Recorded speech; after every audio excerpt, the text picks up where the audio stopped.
Hello, everyone, and welcome to Molehill Mountain, episode 381. Andrew here. And yesterday, or the day before, or maybe 6 years ago, who knows about time anymore, Nintendo released a new trailer for Legend of Zelda Echoes of something or other. Wisdom? I think it's that. And this is something we saw earlier, but I was thinking, throughout my life, I've oft heard it proposed, the question proposed, what is the greatest superpower? If you could pick one superpower, which superpower would you pick? Would it be flight, immortality, invulnerability, super strength, X-ray vision?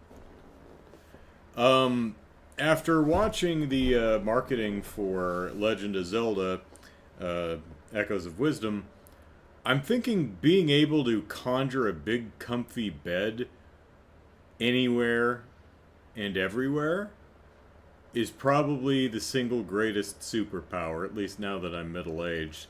Like, yeah, I don't need super speed or flight or anything. Just give me the power to just conjure up a big comfy bed wherever the hell I happen to be.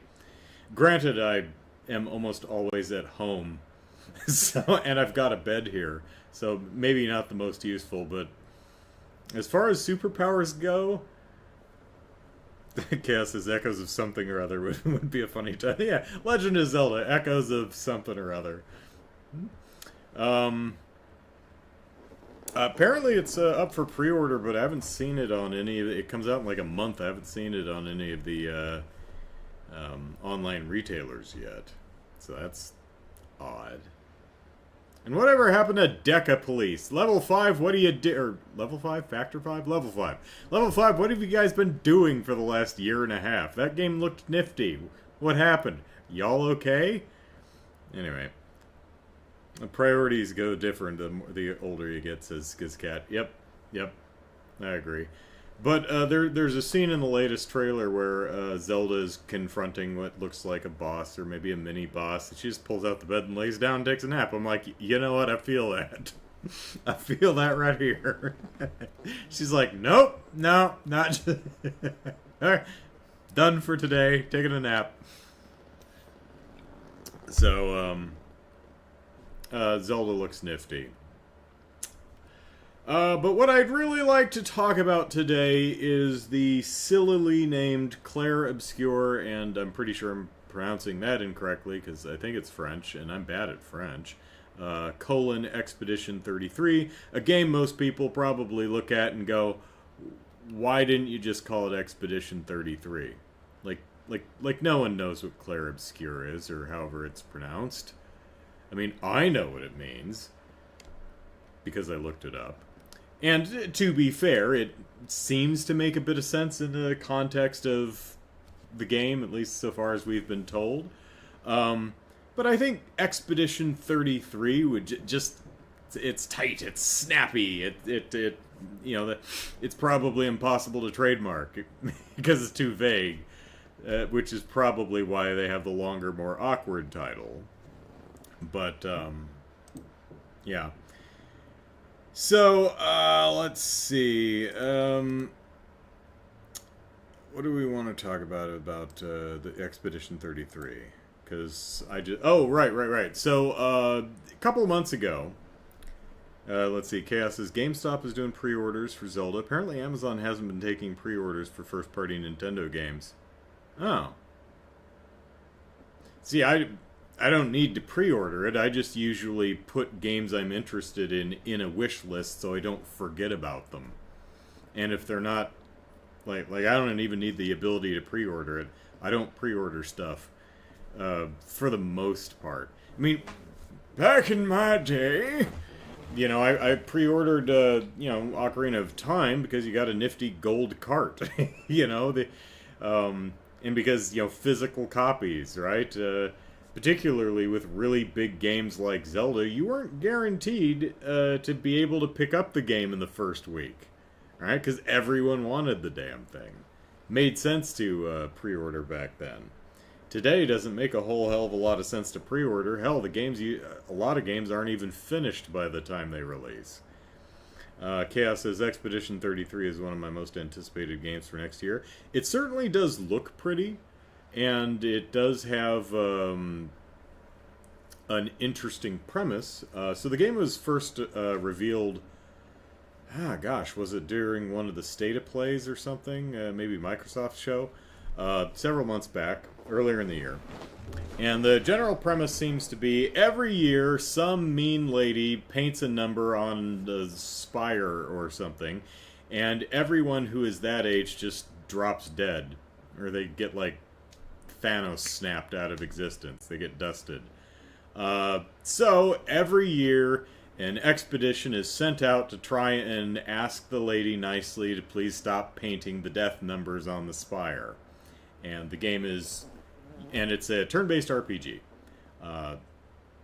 Possibly with the, like, Paper Mario type of active button presses. Like, if you hit the button at the right time, you do more criticals or you take less damage when hit.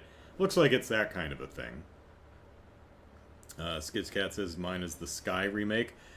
Yeah, I saw that in Nintendo's press event earlier in the week, and I saw the much longer. I think that was like 20 seconds. Falcom's Japanese website had the full 2.5-minute trailer, and it certainly is pretty. Brian suggested that I play it for the Extra Life charity event next year when it's out, unless it's not coming out until like Christmas of 2025. But something to think about. So Chaos says it was revealed during an Xbox presentation. Okay, so what do they call those? I forget.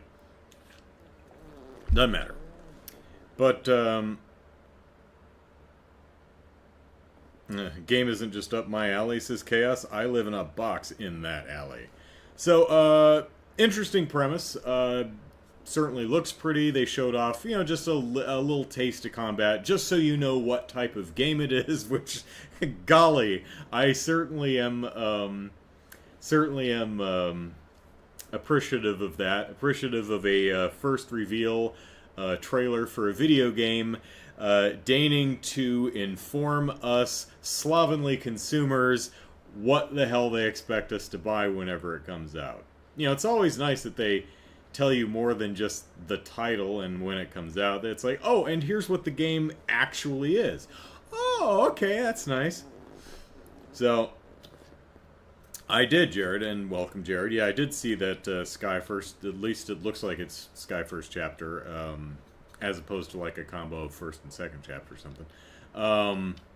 Yes, I did. It was in Nintendo's presentation, and I saw the longer trailer from the... the Japanese presentation had a longer one, and then there was a full one on Falcom's website, which I saw, which gives me a sense of the graphical fidelity that these games are, because I'm currently playing Cold Steel 1, so it gives me a sneak preview of the 3D fidelity that these games are heading to, and I must say, quite pretty. Also, seems to be adding some interesting little quirks, like... it was interesting seeing, at least in some shots, Estelle wandering around with her staff attached to her back. Right? Like, she was running around outside holding her staff, and when she went into Roland, I think, she just docked it on her back. But it's also missing in some other scenes. I'm not really sure how that works. Some of the monsters seem to not just run into you on the field, but actively attack you, like that plant monster that spits seeds at you. Pretty cool stuff. Looks nifty. And as I mentioned, Brian said if it's out by then, maybe play that during the Extra Life marathon next year. So it's a thought.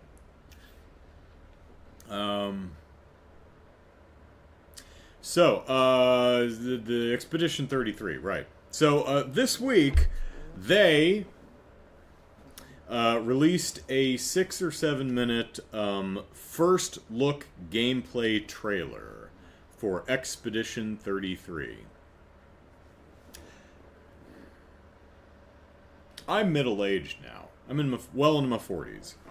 It's possible that I'm just old and curmudgeonly, and I don't like anything. Everything the kids are into just gets my goat. I've got a goat, and it gets got. Because I didn't like this first look gameplay trailer. In fact, it frustrated the Hexville out of me. And I will attempt to articulate why. So the first look gameplay trailer of Expedition 33 starts out with our characters in the middle of the game somewhere, running through some area, for some reason, going somewhere, coming from some place to do something for some reason. Does that sound vague? Yes. Because, sadly, this first look gameplay trailer has absolutely zero context or explanation for anything you're seeing. In fact, surprisingly, to me anyway, the trailer really seems to be banking on the fact that you remember that reveal trailer from 5 or 6 months ago to kind of fill in some of the blanks yourself. I mean, I remember the trailer, so when the characters offhandedly mention the painted numbers, I know to what they're referring. But what struck me most about the trailer in the first, say, 30 seconds, the opening, or the area that they're running through is underwater, which is weird. And I'm pretty sure it's underwater. Everything about the visual presentation and sound is telling me it's underwater. It's got a blue tint. The grass is waving slowly. There are fish swimming around. The light is reflecting in those fun wavy patterns through the water. There's bubbles. So it seems to be taking place underwater. Which, okay, that's interesting. But where my goat gets got here is the characters themselves, the player characters, don't act like they're underwater. They don't move like they're underwater. They're just jogging along the path like they're not underwater. They speak to each other. They breathe. They light things on fire while underwater. So if being underwater has absolutely no effect on anything, why are we underwater? And I'm not saying that Claire Obscure Expedition 33 doesn't have a good and proper and creative explanation for all this.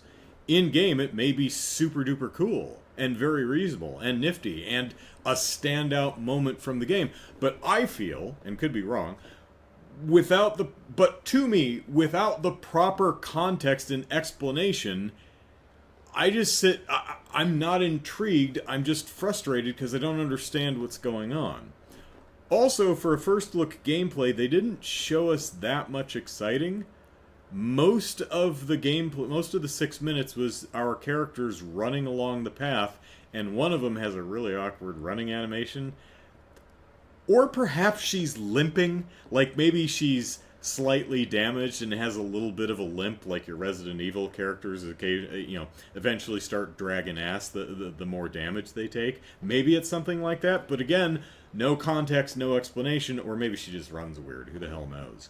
But eventually along the path, so they're running along the path, and it's like, we're underwater. It's pretty. I'll give it that. It's nice. And they're chatting at each other. No idea what the hell they're talking about, though, because, again, no context. Don't know who these people are, or what they're doing, or what they're talking about, or where they're going, or what they're trying to accomplish. And then we get into a fight, but it's edited a little tight for my taste, but it is enough to at least get a sense of the flavor of the combat. And it's, again, quite pretty. The particle effects are really nice. The UI is attractive and streamlined. It's not overly complicated or congesting the screen like some other RPGs, like, oh, I don't know, Xenoblade Chronicles. I like Xenoblade Chronicles, but actually, come to think of it, the was it Switch? I think the Switch remake, definitive edition, actually cleaned up the UI quite a bit. I played it back on the Wii. Shit smeared all over the screen. Not the greatest UI. This one looks pretty nice. It's got nice snappy transition. It transitions. If you're slowing your ass down, it looks like everything's explained well. Like you can pull up the menus and understand what the things you're picking out of the menu do. Animation looks nice. Looks nice.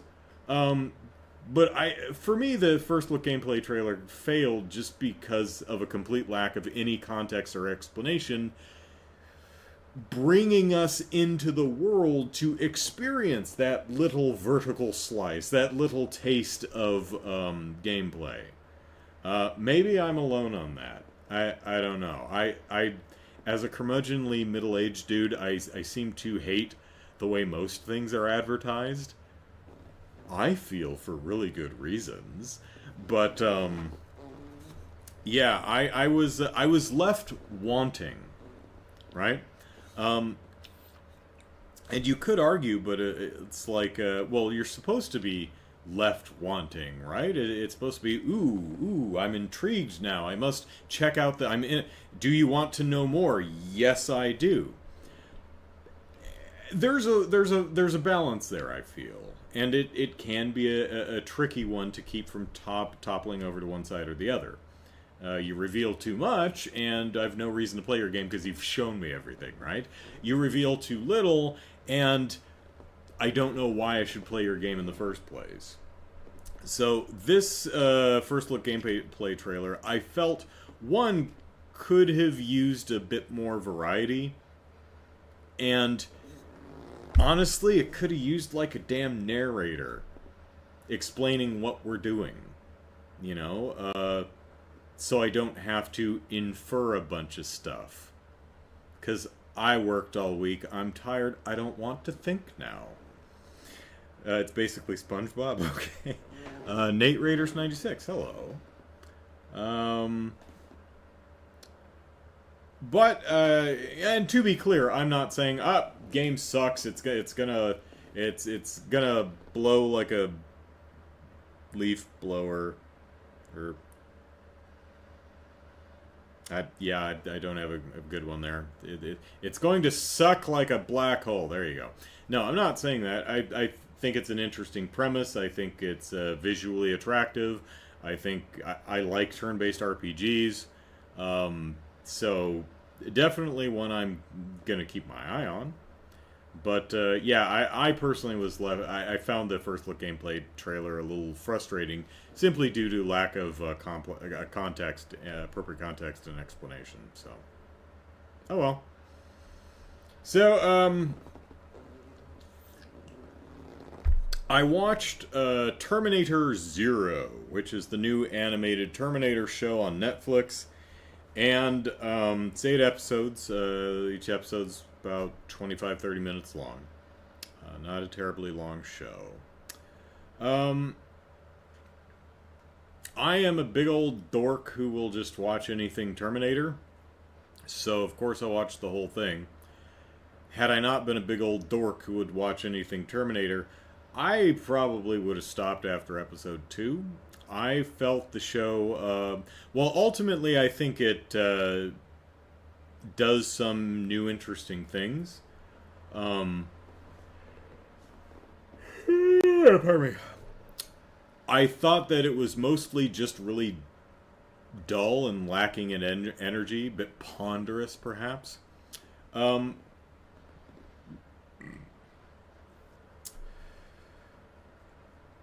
The show is less than a week old, so I'm going to endeavor not to spoil it. Pardon me, spoil anything.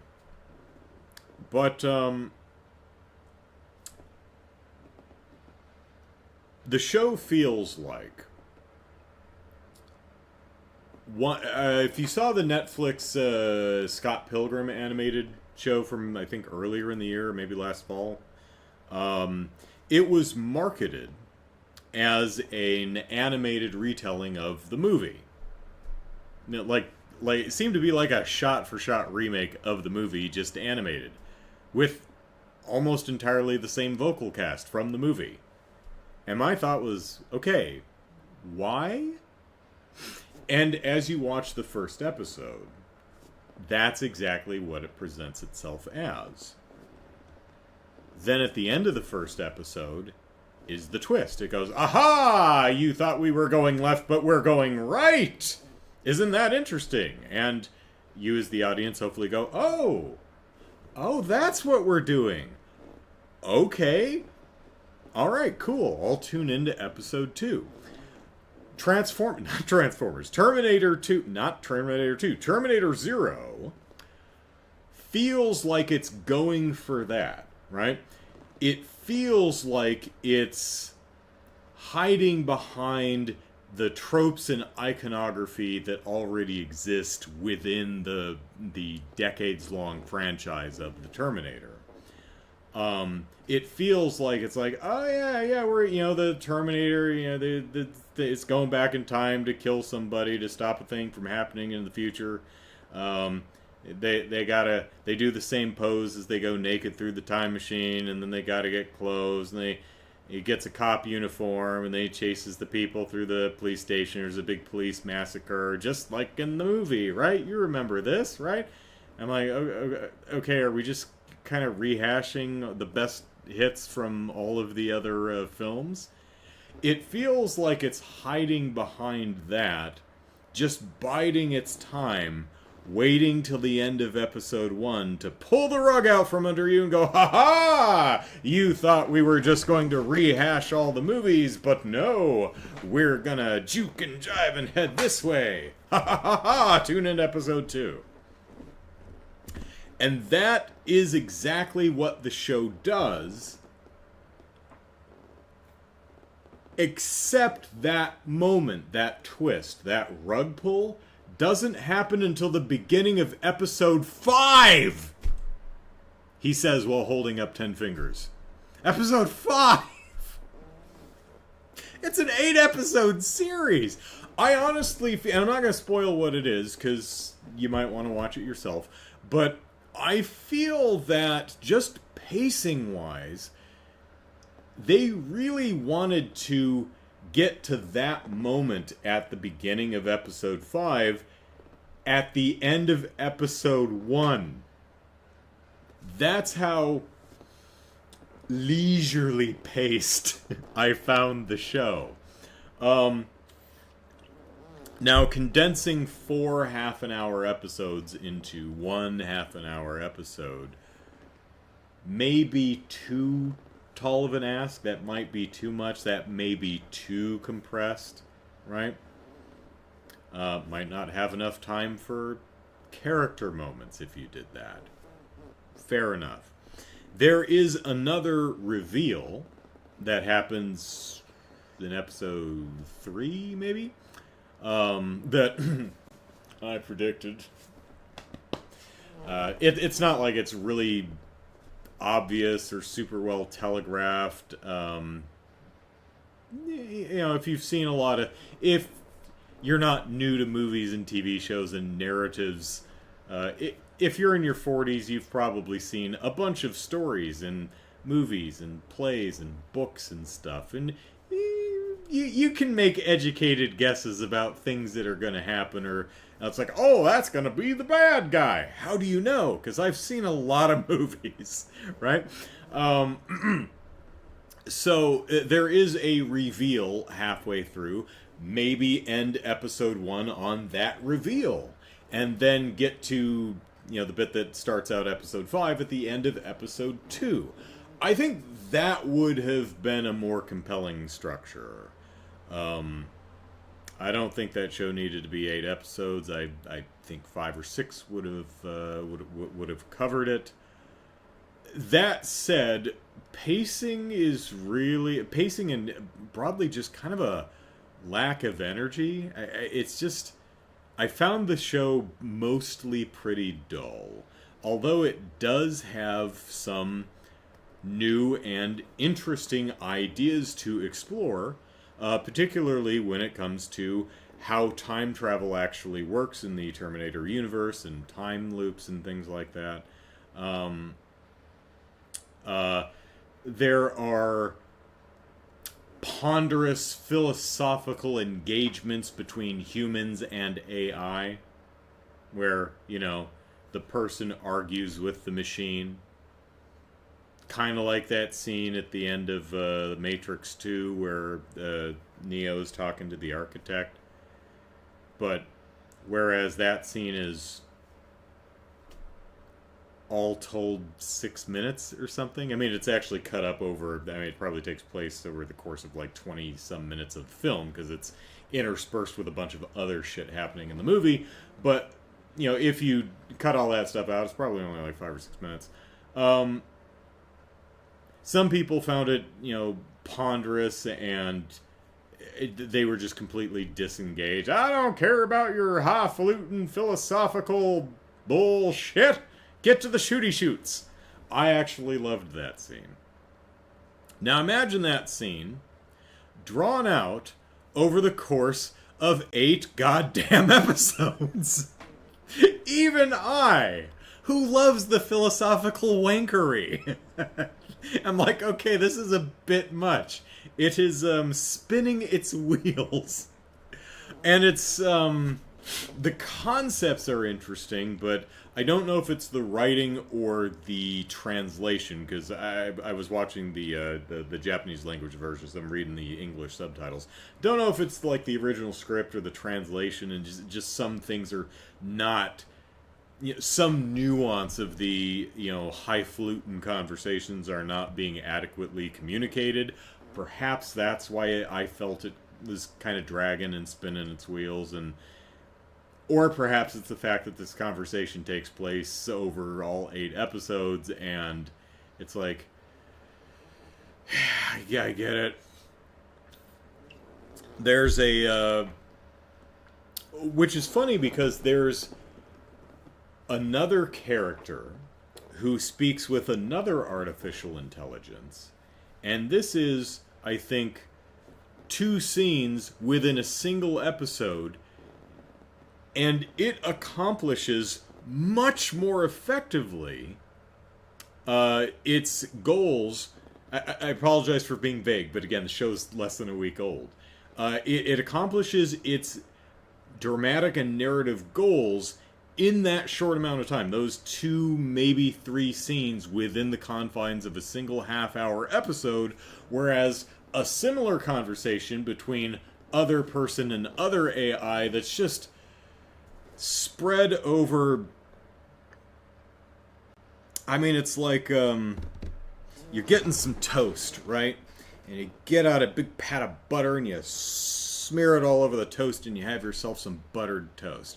Okay, now get an entire goddamn baguette and that same amount of butter, Pat, on the tip of your knife. Now spread that over both halves. You cut the baguette in half, open it up like that, and you've got to spread that butter over both halves. You are spreading that butter, Pat, really thin. Is the point? I'm choking to death. So mixed bag. I think is my final review of Terminator Zero. There's some interesting ideas, some executed well, some not. I felt it was poorly paced, too long, mostly dull, and not particularly visually attractive. Like the main Terminator, he's kind of bug-eyed and his pupils are like sticking out in different directions. Looks like a Satoshi Kon character. I don't know what... This is supposed to be an infiltration unit. Why does he look so weird? The characters, for the most part, I didn't dislike them, but I didn't really connect with them as much as I would have preferred, right? To be dragged along their emotional and thematic journeys. Um, yeah, I thought it was I think it has a strong foundation. I don't think it was executed as well as it could have been.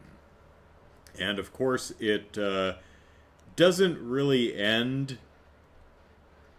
I mean, it finds a nice stopping point, but it's clearly angling for a season two, which, well, I hope we get. I'll watch it. Again, big dork for these kind of properties.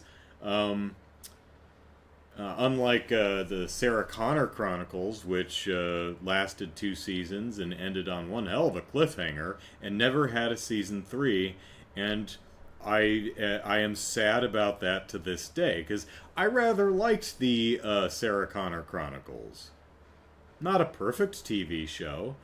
I wouldn't even call it a classic that you absolutely must go back and watch. But I enjoyed it. And, season 2 ended in a spot that had me clamoring like a big old sci-fi dork for more. And I never got it. And that 'tis a big old bummer. Tis. So, looking at my... So, alright. Extra Life. Let's talk about Extra Life. So, we're doing that again this year. I'm 44 now. Will I finally just fall asleep in the middle of the night? It's gonna happen eventually. Right? Because if I keep doing this, eventually I'm just gonna pass out I'm gonna be too old. I'm just gonna pass out on the couch, right? And you'll have to watch me for hours going, in I'm sure a very flattering sleeping position too. But this year may be the year, we'll see. But I think it's Saturday, November 2nd. It'll start at noon, goes to noon the next day. We're raising money for Rady Children's. We're still 2 months out, so, don't worry about it. Just like the only one season of Firefly. Oh, I'm thinking of Farscape. No, I actually never saw any of Firefly. But I am aware that it's quite a highly regarded show. And it's only one season, so I should... Maybe I should check it out at some point. What was I talking about? Extra Life, right. So we're gonna do Extra Life again this year, and I'm in the planning stages. Got some plans, vetting some games, coming up with some fun donation incentives and other cool things to entertain y'all with. But one thing I did want to talk about is an idea that I ran by my sister, and she said she's all for it, so this is something we're going to do. We are going to, and I don't think I'm going to put any donation incentive behind this. It's just a fun thing we're going to do. We're going to, as you can expect, we take meal breaks throughout the night. We dinner and breakfast and lunch and stuff. Not necessarily in that order. And I thought it would be fun if my sister and I, just to involve you in our gastrointestinal journeys, because who wouldn't want to join us for that, we would bring you into our meal breaks, at least for a bit, by dining on what will be for us nostalgic foods. Foods that we ate when we were kids and haven't really had for decades, like a box of Kraft macaroni and cheese, right? This is cheating a little bit because I actually like a month or so ago, I found a box of it wasn't Kraft macaroni and cheese. It was spicy Cheetos mac and cheese, which I'm like, okay, I gotta try that. Wasn't very good. But I've not had that, that blue box of Kraft mac and cheese since I was a young teenager, I don't imagine. So I thought it would be fun to, pick up some stuff that, we used to eat when we were young, like, packaged food, like Kraft macaroni and cheese. Maybe we'll cut up some hot dogs in there, because we used to do that when we were kids. Make a pitcher of Kool-Aid. They still make Kool-Aid, right? I'm pretty sure they still make Kool-Aid. Let me show off something. If you're old like me, you'll love this.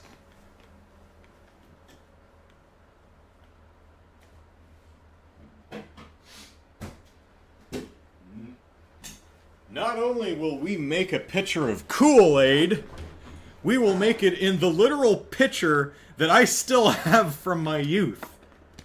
This good old Tupperware thing, and yeah, the lip is broken, but this is actually the self-same pitcher that we used to make Kool-Aid in when we were kids. I adopted it, I guess. My sister and I think we split up a lot of the pots and pans. We each got some dishes and pots and pans and knives and forks and stuff. I bet some of you, especially if you're my age, had this exact damn pitcher. Let's see, the Hamburger Helper, something I haven't had. We used to, have that. Haven't had that in a long time.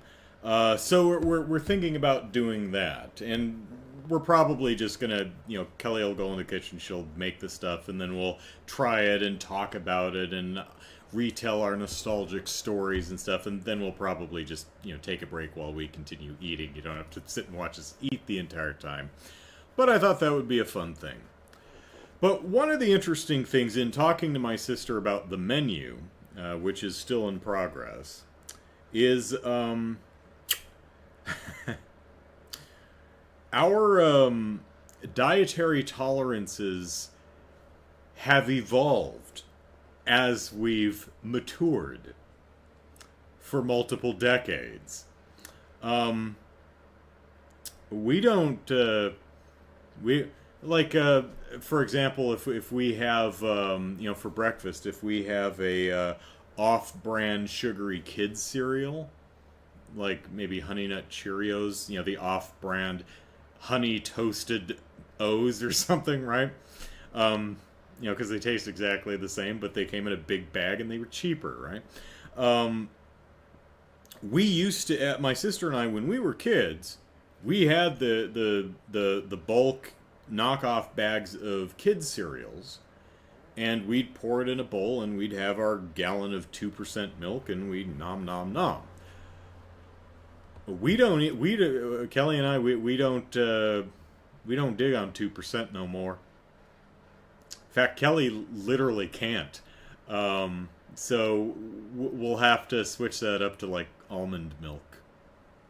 And can't do beef anymore. I can, Kelly can't. So we'll have to do like a turkey or something. Speaking of which, if we do hot dogs, we'll probably have to do turkey dogs.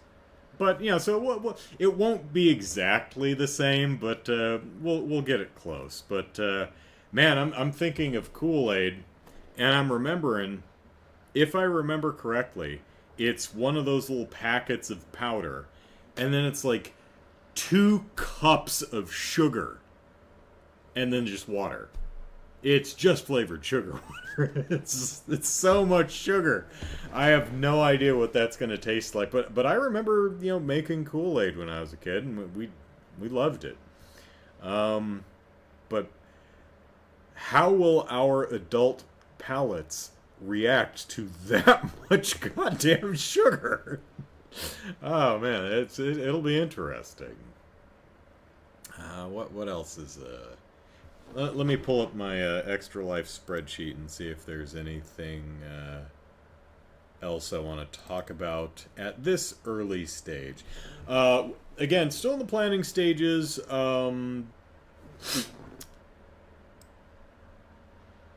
We are. I'll probably start announcing stuff once we hit like October. Um, that's when I usually start.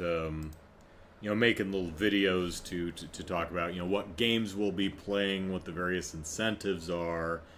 Um,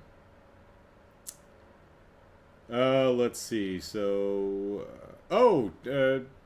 Triscuits. You remember Triscuits? I think those are still around. One thing, one of the candy bars I remember we had when we were young were Kudos. I actually looked those up. They were discontinued like 7 or 8 years ago. They don't have those anymore. Um, you could probably still buy a box on eBay or something if you're really adventurous. But I would not advise eating what's in that box. Could have been sitting there for nearly a decade. Um,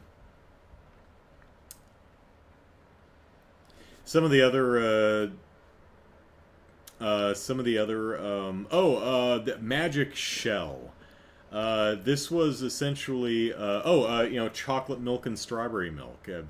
Who the hell's done that? Again, we're gonna have to use like almond milk, but you get a glass of milk and you put Hershey syrup or Hershey strawberry squeeze crap in it, and you stir it with a spoon, and you got chocolate or strawberry milk. Magic Shell was a topping that went on ice cream. It had something. It's basically chocolate sauce that had some active component that when it hit cold it would solidify the chocolate, so you'd end up with this hard chocolate shell on top of your ice cream. So maybe that's still around.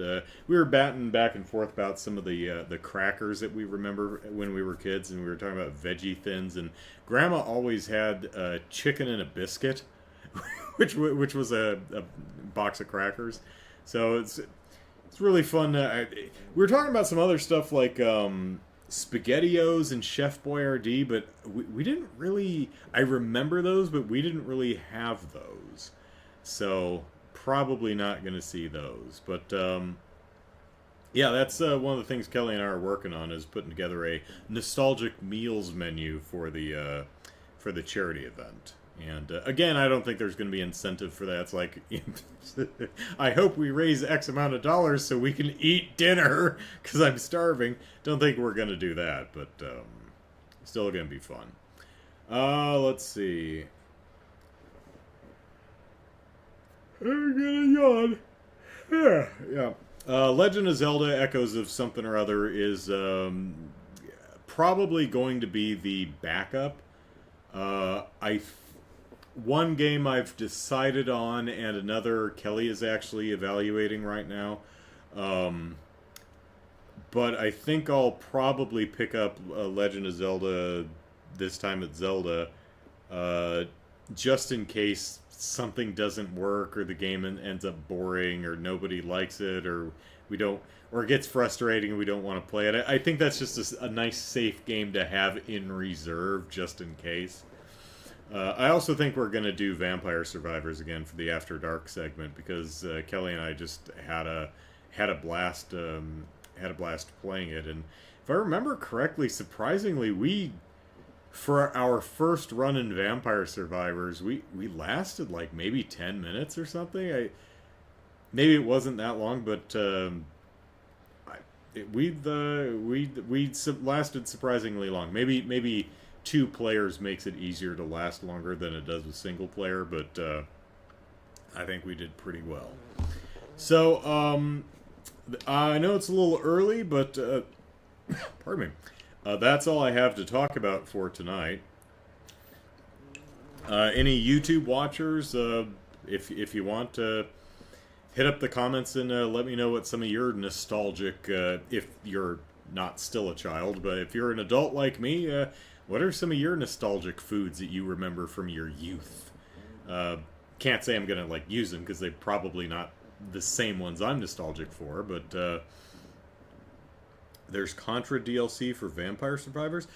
I think you're right. I think I recall something like that. Yeah.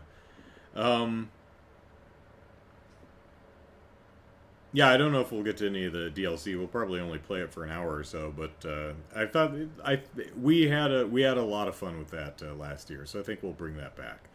But I have an interesting choice for a main game that's also going to be tied to donation incentives.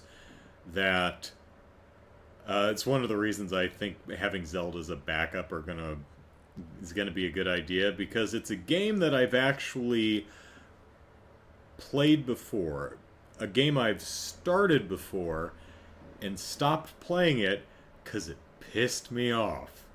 And I think I'm okay now. I think I'll be able to deal. I'll be able to cope. But if I can't, I want to have something to fall back on. But I think, and I'm being purposely vague, I'll announce it in another month or so. But I think it will be I think it'll be entertaining. I think it will be a strong choice for the Extra Life charity event, as long as it doesn't end up pissing me off. So that's it for tonight. Thank you, everyone, for hanging out. Hope you had fun. I did. And join me tomorrow, noon Pacific Standard Time, and we'll continue on in Trails of Cold Steel. And I think the midterms are coming up, so I better brush up on my Zamorian history. Also, I think, if I'm remembering correctly, Brian and Jared, or one of the two, told me that there were 10 people / objects that we needed to find to bone up for our midterms, and I think I found 9. So I think tomorrow morning I'll just take a moment to just run across the school and find out whatever the hell one I missed, just so we're not spending the first half an hour of the stream looking for the one thing that I missed. At least I think I missed one. I think I think I ended the stream with 9. So did I edit that stream? I'll have to check that. So that's it. Join me tomorrow for more trails, and yeah, I think hopefully you have a Labor Day off and have a fun extended weekend, and I'll see you tomorrow for some video game fun. So until then, everyone, take care. Bye-bye.